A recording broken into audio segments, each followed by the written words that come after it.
Hello friends, നമ്മളുടെ kitchen renovate ചെയ്ത സമയത്ത് പുതിയ സിങ്ക് വെച്ചിട്ടുണ്ടായിരുന്നു. കിച്ചൺ സിങ്ക് മാത്രമായിട്ട് ഒരു ഏരിയ ആയിട്ടാണ് ഞങ്ങൾ സെറ്റ് ചെയ്തത്. അത് ഞാൻ കഴിഞ്ഞ വീഡിയോയിൽ കിച്ചൺ സിങ്ക് ഏരിയ മൊത്തമായിട്ട് എങ്ങനെയാണ് അറേഞ്ച് ചെയ്ത് വെച്ചത് എന്നുള്ള കാര്യങ്ങളൊക്കെ ഒരു വീഡിയോ ആയിട്ട് ചെയ്തിട്ടുണ്ടായിരുന്നു. അപ്പോൾ അത് കാണാത്തവരുണ്ടെങ്കിൽ ആ വീഡിയോ ഒന്ന് കാണാം. ലിങ്ക് ഞാൻ ഡിസ്ക്രിപ്ഷനിൽ കൊടുക്കാം.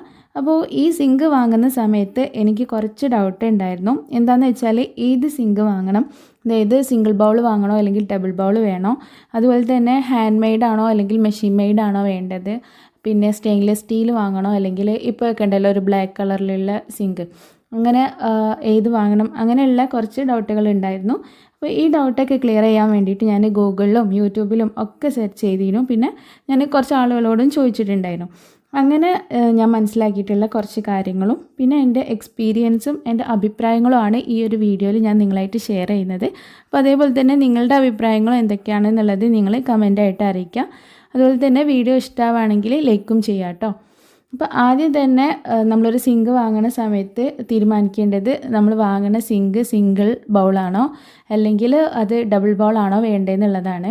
അപ്പോൾ അതിനെപ്പറ്റി ഞാൻ സെർച്ച് ചെയ്ത സമയത്തും കുറച്ച് ആളുകളോടൊക്കെ ചോദിച്ചപ്പോൾ രണ്ട് അഭിപ്രായങ്ങളാണ് വന്നത്. ചിലർ പറഞ്ഞു ഡബിൾ സിങ്കിൻ്റെ ആവശ്യമൊന്നുമില്ല, സിംഗിൾ സിങ്ക് തന്നെയാണ് നല്ലത്. പിന്നെ ചിലർ പറഞ്ഞു ഡബിൾ സിങ്ക് നല്ലതാണ്, നമുക്ക് എളുപ്പമാണെന്നൊക്കെ ഉള്ളത്.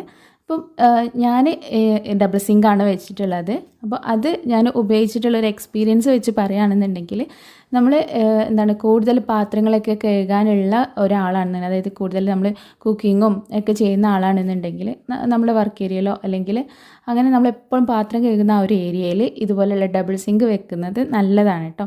എൻ്റെ ഒരു അഭിപ്രായമാണ് പറയണത്. കാരണം നമുക്ക് പാത്രം കഴുകുന്ന ഒരു ജോലി എന്ന് പറഞ്ഞാൽ കുറേ നേരം ഇങ്ങനെ ഒരുപോലെ നിന്നിട്ട് ചെയ്യേണ്ട ഒരു ജോലിയാണ്. അപ്പോൾ അത് നല്ല സ്മൂത്തായിട്ട് ചെയ്യാനായിട്ട് ഇതുപോലെ ഡബിൾ ബൗൾ ആണെന്നുണ്ടെങ്കിൽ കഴിയുന്നതാണ് എനിക്ക് തോന്നിയിട്ടുള്ളത്.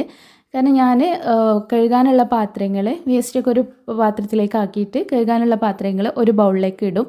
പിന്നെ അതിൽ നമ്മൾ സോപ്പൊക്കെ വെച്ച് തേച്ച് കൊടുത്തിട്ട് മറ്റേ ബൗളിലേക്ക് ഇട്ടിട്ടാണ് നമ്മൾ കഴുകുക. ആ കഴുകിയിട്ട് തൊട്ടിപ്പുറത്ത് തന്നെ കഴുകിയ പാത്രങ്ങൾ വെക്കാൻ ഇതേപോലുള്ളൊരു ഡിഷ് റാക്ക് ഞാൻ വാങ്ങിയിട്ടുണ്ട്, ഒരു ബാസ്ക്കറ്റ് പോലുള്ളത്.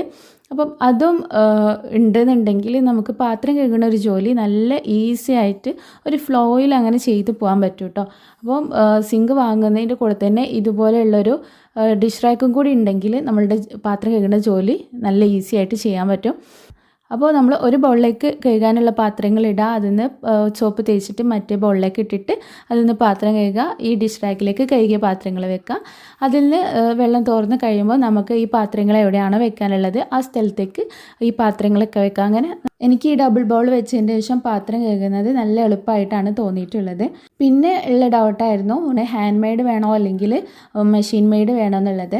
ഹാൻഡ് മെയ്ഡ് എന്ന് വെച്ചാൽ ഇപ്പോഴത്തെ മോഡലിൽ ആ ഒരു സിങ്ക് ഉണ്ടല്ലോ, ചതുരത്തിലായിട്ട് കോർണറൊക്കെ ഷാർപ്പായിട്ടുള്ള ആ ഒരു സിങ്കാണ് ഹാൻഡ് മെയ്ഡ് സിങ്ക്. അതുപോലെ തന്നെ മെഷീൻ മെയ്ഡ് എന്ന് വെച്ചാൽ നമ്മൾ ഉപയോഗിക്കുന്ന ഒരു കേർവ് ആയിട്ടുള്ള ആ ഒരു ബൗൾ ഉണ്ടല്ലോ, നമ്മൾ സാധാ യൂസ് ചെയ്യുന്ന അങ്ങനത്തെ സിങ്കുകളാണ് മെഷീൻ മെയ്ഡ് സിങ്കുകൾ. ഈ രണ്ടെണ്ണത്തിൽ ഏതാ വാങ്ങാന്നുള്ളതായിരുന്നു അടുത്തൊരു ചോദ്യം. ഞാൻ ഇതിനെപ്പറ്റി അന്വേഷിച്ച സമയത്ത് ഇങ്ങനെ ചതുരത്തിലുള്ള ഇപ്പോഴത്തെ ആ ഒരു സിങ്ക് ഉണ്ടല്ലോ, ഹാൻഡ് മെയ്ഡ് സിങ്ക്, അതിൻ്റെ കോർണറൊക്കെ ഇങ്ങനെ ഷാർപ്പ് ആയതുകൊണ്ട് തന്നെ ക്ലീൻ ചെയ്യാൻ വളരെ ബുദ്ധിമുട്ടാണെന്നാണ് അത് ഉള്ള എൻ്റെ ഒരു കസിനും കുറച്ച് ഫ്രണ്ട്സും ഒക്കെ പറഞ്ഞിട്ടുണ്ടായിരുന്നത്. അപ്പം അതുകൊണ്ട് തന്നെ ഞാൻ ആ ഒരു സിങ്ക് വേണ്ട, എനിക്ക് മെഷീൻ മെയ്ഡ് തന്നെ മതി എന്നുള്ളത് തീരുമാനിച്ചു. കാരണം ക്ലീൻ ചെയ്യാൻ എളുപ്പമാണ്. അതുപോലെ തന്നെ മെഷീൻ മെയ്ഡ് ആയതുകൊണ്ട് തന്നെ അത്ര പെട്ടെന്ന് ഡാമേജോ കാര്യങ്ങളൊന്നും വരില്ല എന്നുള്ളൊരു തോന്നലുണ്ടായതുകൊണ്ട് മെഷീൻ മെയ്ഡാണ് ഞാൻ വാങ്ങാമെന്ന് വിചാരിച്ചത്. ഈ ഒരു മെഷീൻ മെയ്ഡ് സിങ്ക് വാങ്ങിയതുകൊണ്ട് തന്നെ എനിക്ക് ഇത് ക്ലീൻ ചെയ്യാനും അത് മെയിൻറ്റെയിൻ ചെയ്ത് കൊണ്ടുപോകാനും ഒക്കെ ഈസിയാണ് കേട്ടോ. നമ്മൾ റഫായിട്ട് യൂസ് ചെയ്യുന്ന, അതായത് ഇപ്പോൾ വർക്ക് ഏരിയയിലോ അല്ലെങ്കിൽ നമുക്ക് കുറേ പാത്രങ്ങൾ കഴുകാനുള്ള ഒരാളാണെന്നുണ്ടെങ്കിൽ നമ്മൾ ഇതുപോലെയുള്ള കേർവ്ഡ് ആയിട്ടുള്ള മെഷീൻ മെയ്ഡ് സിങ്ക് വാങ്ങുന്നതായിരിക്കും നല്ലത്. കാരണം ക്ലീൻ ചെയ്യാനൊക്കെ അതായിരിക്കും എളുപ്പം. അതെല്ലാം നമുക്കൊരു ഷോ കിച്ചണിലൊക്കെ ആണെന്നുണ്ടെങ്കിൽ നമുക്ക് മറ്റേ ഹാൻഡ് മെയ്ഡ് സിങ്ക് വേണമെങ്കിൽ വെക്കാം കേട്ടോ. കാരണം അത് അത്രയ്ക്ക് നമ്മൾ യൂസ് ചെയ്യൂല. കാരണം നമ്മൾ വലിയ പാത്രങ്ങളൊന്നും അതിൽ വെച്ച് കഴുകില്ല, നമുക്ക് ജസ്റ്റ് എന്തെങ്കിലുമൊക്കെ ആ ഒരു സിങ്കിൽ നിന്ന് കഴുകാനുണ്ടാവുള്ളൂ. അപ്പോൾ അങ്ങനെയൊക്കെ ആണെന്നുണ്ടെങ്കിൽ ഒരു ഭംഗിയിൽ വേണമെന്നുണ്ടെങ്കിൽ നമുക്ക് ഹാൻഡ് മെയ്ഡ് സിങ്ക് വേണമെങ്കിൽ സെലക്ട് ചെയ്യാം. അപ്പം എനിക്ക് പേഴ്സണലി ഇഷ്ടം ഇതായതുകൊണ്ടാണ് ഞാനിത് വാങ്ങിയത്. പിന്നെ സ്റ്റെയിൻലെസ് സ്റ്റീലും ഇപ്പോഴത്തെ പല മെറ്റീരിയലും വരുന്നുണ്ടല്ലോ, ബ്ലാക്ക് കളറിലുള്ളതും അങ്ങനെയൊക്കെ. അപ്പം എനിക്ക് ഇവിടെ റഫായിട്ടുള്ള യൂസാണ് വരുന്നത്. എല്ലാ പാത്രങ്ങളും ഈ ഒരു സിങ്കിൽ വെച്ചിട്ട് തന്നെയാണ് കഴുകാനുള്ളത്. ഒറ്റൊരു കിച്ചണേ ഉള്ളൂ. അതുകൊണ്ട് തന്നെ ഞാൻ സ്റ്റെയിൻലെസ് സ്റ്റീലാണ് സെലക്ട് ചെയ്തത്. കാരണം മറ്റേതൊക്കെ കുറച്ച് കഴിയുമ്പോൾ അതിൻ്റെ കോട്ടിങ് ഇളകിപ്പോകാനും ഒക്കെയുള്ള ചാൻസ് ഉണ്ടെന്ന് ഞാൻ ചില വീഡിയോസിലൊക്കെ കണ്ടിട്ടുണ്ടായിരുന്നു. അതുകൊണ്ട് തന്നെ സ്റ്റെയിൻലെസ് സ്റ്റീലാണ് കുറേ കാലം അതുപോലെ തന്നെ നിൽക്കുക. അതുകൊണ്ട് ഞാൻ സ്റ്റെയിൻലെസ് സ്റ്റീൽ സെലക്ട് ചെയ്തു. പിന്നെ സ്റ്റെയിൻലെസ് സ്റ്റീൽ വാങ്ങുകയാണെങ്കിൽ തന്നെ നമ്മൾ ക്വാളിറ്റി നോക്കിയിട്ട് വേണം വാങ്ങാൻ. 304 ഗ്രേഡിന് മുകളിലുള്ള ഒന്നെങ്കിൽ 304 ഗ്രേഡ് ഉള്ളത് വാങ്ങുക, അല്ലെങ്കിൽ അതിൻ്റെ മുകളിലുള്ളത് വാങ്ങാനായിട്ട് എല്ലാവരും നോക്കുക കേട്ടോ. അതിൽ താഴെയുള്ള സ്റ്റീലാണ് വാങ്ങുന്നതെന്നുണ്ടെങ്കിൽ അത് തുരുമ്പ് വരാനും ഒക്കെ ചാൻസ് ഉണ്ടെന്നാണ് അറിഞ്ഞത്. അപ്പോൾ ഇത്രയും കാര്യങ്ങളാണ് ഞാൻ സിങ്ക് വാങ്ങുമ്പോൾ ശ്രദ്ധിച്ചത്. പിന്നെ നമ്മൾ സിങ്ക് നമ്മളുടെ കിച്ചണിൽ പുതിയ കിച്ചൺ എടുക്കുകയാണെങ്കിലും അല്ലെങ്കിൽ പഴയ ഒരു കിച്ചൺ റിനോവേറ്റ് ചെയ്ത് പുതിയതാക്കുകയാണെന്നുണ്ടെങ്കിലും നമ്മൾ കിച്ചൺ സിങ്ക് ചെയ്യുമ്പോൾ അതിൻ്റെ സ്ലാബിൻ്റെ ഹൈറ്റ് ഇമ്പോർട്ടൻ്റ് ആണ് കേട്ടോ. കാരണം നമ്മൾ റിനോവേഷൻ ചെയ്യുന്നതിൻ്റെ മുന്നേ ഉള്ള കിച്ചണിൻ്റെ കൗണ്ടർ ടോപ്പിൻ്റെ ഹൈറ്റ് നല്ലോണം താഴ്ന്നിട്ടായിരുന്നു. ഞാൻ കുറച്ച് ഹൈറ്റുള്ള ആളായതുകൊണ്ട് ഞാൻ കുനിഞ്ഞ് നിന്നിട്ടായിരുന്നു കേട്ടോ പാത്രമൊക്കെ കഴുകുന്നത്. അപ്പോൾ എനിക്ക് നല്ല ബാക്ക് പെയിനും കാര്യങ്ങളൊക്കെ ഉണ്ടായിരുന്നു. അപ്പോൾ തന്നെ ഞാൻ തീരുമാനിച്ചതാണ് നമ്മൾ റിനോവേഷൻ ചെയ്യുന്ന സമയത്ത് കൗണ്ടർ ടോപ്പിൻ്റെ ഹൈറ്റ് കുറച്ച് നമ്മളുടെ ഹൈറ്റിന് ലെവലായിട്ട് വെക്കണം എന്നുള്ളത്. അപ്പോൾ ഞാൻ ഇങ്ങനെ വീഡിയോസൊക്കെ കണ്ടപ്പോൾ അതിൽ പറഞ്ഞിട്ടുള്ളത് നമ്മളുടെ ഹൈറ്റ് എത്രയാണോ സെൻറ്റിമീറ്ററിൽ, ഇപ്പോൾ ഒരു 160 സെൻറ്റിമീറ്റർ ഉള്ള ആളാണെന്നുണ്ടെങ്കിൽ അതിൻ്റെ പകുതി കാണാം, അതായത് ഒരു 80 ഒരു 5 കൂടി പ്ലസ് ചെയ്താൽ എത്രയാണോ കിട്ടുന്നത് ആ ഒരു ഹൈറ്റാണ് കൗണ്ടർ ടോപ്പിന് വേണ്ടതെന്നാണ് പറഞ്ഞിട്ടുള്ളത്. അപ്പം 170 സെൻറ്റിമീറ്റർ അളവാണ് എനിക്കുള്ളത്. അപ്പോൾ അതിൻ്റെ പകുതി 85 ആണ്. അതിനോടൊരു 5 പ്ലസ് ചെയ്തിട്ട് 90 സെൻറ്റിമീറ്റർ ഹൈറ്റിലാണ് നമ്മൾ കൗണ്ടർ ടോപ്പ് ചെയ്തിട്ടുള്ളത്. അതുകൊണ്ട് തന്നെ എനിക്ക് സ്ട്രൈറ്റ് ആയിട്ട് നിന്നിട്ട് പാത്രം കഴുകാനും ഒക്കെ പറ്റുന്നുണ്ട്.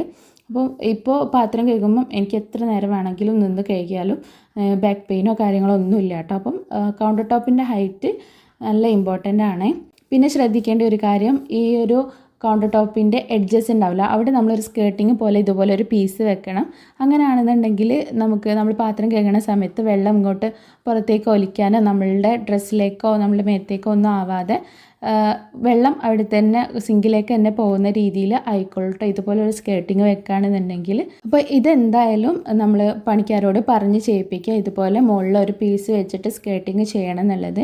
പിന്നെ നമ്മളുടെ കിച്ചണ് റിനോവേറ്റ് ചെയ്ത സമയത്ത് നമ്മുടെ കിച്ചണ് നീളത്തിലാണ് വരുന്നത്. അതുകൊണ്ട് സ്ഥലം ഇല്ലാത്തതുകൊണ്ട് തന്നെ ഞാൻ ഒരു സ്ലാബ് പുറത്തേക്ക് ഇങ്ങനെ വാർത്തിട്ട് ഒരു കിച്ചൺ സിങ്കിനായിട്ടൊരു ഏരിയ ആയിട്ടാണ് സെറ്റ് ചെയ്തത്. അങ്ങനെ ചെയ്യുകയാണെങ്കിൽ നമുക്ക് കുറച്ചും കൂടി സ്ഥലം നമ്മുടെ കിച്ചണിൽ കിട്ടും. ചെറിയ കിച്ചണൊക്കെ ആണെന്നുണ്ടെങ്കിൽ ഇതുപോലെ പുറത്തേക്ക് സ്ലാബ് വാർത്തിട്ട് കിച്ചൺ സിങ്ക് വെക്കുകയാണെന്നുണ്ടെങ്കിൽ നല്ലതാണ് കേട്ടോ. അപ്പോൾ അതിനായിട്ടൊരു ഏരിയ ആയിട്ട് അവിടെ നിന്നോളും. പിന്നെ സിങ്കിന് എന്തെങ്കിലും ലീക്കോ കാര്യങ്ങളോ ഉണ്ടെങ്കിൽ കിച്ചണിലേക്ക് വെള്ളം എടുക്കില്ല, അത് പുറത്തേക്കായിരിക്കും പോവുക. അങ്ങനെയുള്ള കുറച്ച് പ്രയോജനങ്ങൾ ഇങ്ങനെ സിങ്ക് വെക്കുമ്പോൾ ഉണ്ട്.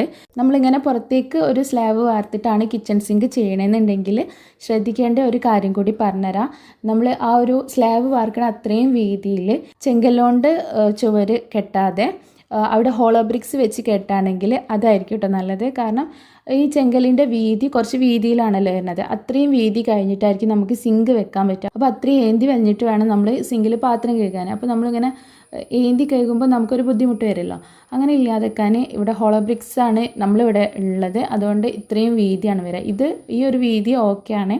പിന്നെ ഇങ്ങനെ കിച്ചൺ സിങ്കിൻ്റെ ഏരിയ സെറ്റ് ചെയ്യുമ്പം നമ്മൾ ശ്രദ്ധിക്കേണ്ട ഒരു കാര്യം, ചില ഹോം ടൂറും കിച്ചൺ ടൂറൊക്കെ കാണുമ്പോൾ ഞാൻ ശ്രദ്ധിച്ചിട്ടുണ്ട്, ഇങ്ങനെ സ്ലാബ് വാർത്ത് ചെയ്തിട്ട് ഒരു കിച്ചൺ സിങ്കിൻ്റെ ആ ഒരു സൈസിൽ മാത്രം സ്ലാബ് വാർത്തിട്ട് ആ ഒരു സൈസിൽ തന്നെ ചെയ്തിട്ടുള്ളത്.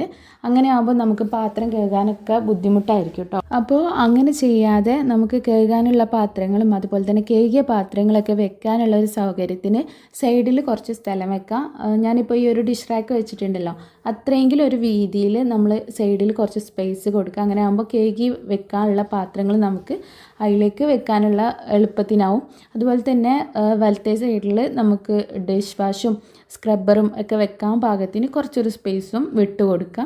അപ്പോൾ അതൊക്കെ ചെറിയ ചെറിയ കാര്യങ്ങളാണെന്നുണ്ടെങ്കിലും അങ്ങനെ ഒരു സ്പേസ് ഇല്ല എന്നുണ്ടെങ്കിൽ നമുക്ക് വളരെ ബുദ്ധിമുട്ടായിരിക്കും കേട്ടോ. നമ്മൾ വീട്ടമ്മമാർക്കാണ് അതിൻ്റെ ബുദ്ധിമുട്ട് മനസ്സിലാവാം. പണിക്കാർ ചിലപ്പം ഇതൊന്നും ശ്രദ്ധിക്കണം എന്നില്ല. അപ്പോൾ നമ്മളത് പറഞ്ഞ് ചെയ്യിപ്പിക്കുക കേട്ടോ. അപ്പോൾ എനിക്ക് അറിയുന്ന കുറച്ച് കാര്യങ്ങളും ഞാൻ മനസ്സിലാക്കിയിട്ടുള്ള കുറച്ച് കാര്യങ്ങളുമാണ് നിങ്ങളായിട്ട് ഷെയർ ചെയ്തത്. നിങ്ങൾക്ക് അറിയാവുന്ന കാര്യങ്ങളൊക്കെ ഉണ്ടെന്നുണ്ടെങ്കിൽ കമൻ്റായിട്ട് അറിയിക്കാം. അതുപോലെ തന്നെ വീഡിയോ ഇഷ്ടപ്പെട്ടിട്ടുണ്ടെന്നുണ്ടെങ്കിൽ ലൈക്ക് ചെയ്യാനും ഇതുപോലെയുള്ള യൂസ്ഫുൾ ആയിട്ടുള്ള വീഡിയോസിനൊക്കെ ആയിട്ട് ചാനൽ സബ്സ്ക്രൈബ് ചെയ്യാനും മറക്കരുത് കേട്ടോ. അപ്പോൾ ഇതുപോലെയുള്ള യൂസ്ഫുൾ ആയിട്ടുള്ള വീഡിയോസൊക്കെ ഇനിയും ഞാൻ അപ്ലോഡ് ചെയ്യുന്നതാണ്. അപ്പം അങ്ങനെയുള്ള വീഡിയോസൊക്കെ ആയിട്ട് ഇനിയും വരാം. അതുവരെ ബൈ.